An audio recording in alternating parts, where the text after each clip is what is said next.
mchezo unaingia katika sehemu naangalia Simba na nini na Yanga.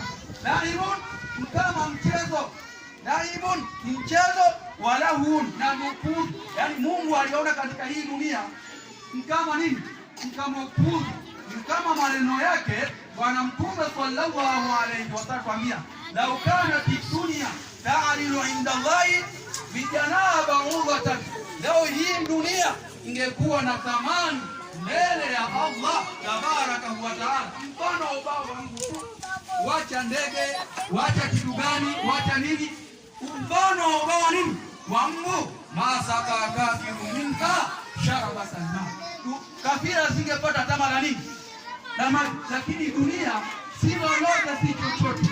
Kwa hiyo ndugu zangu Waislamu, familia uliyokuwa nayo utaenda kuulizwa mbele ya Allah tabaraka wa taala. Watoto wako uliokuwa nao utaenda kuulizwa, je, watoto hawa walikuwa na tarbia gani katika Uislamu? Watoto walikuwa wanasoma Qur'an? Watoto walikuwa wanasoma mafundisho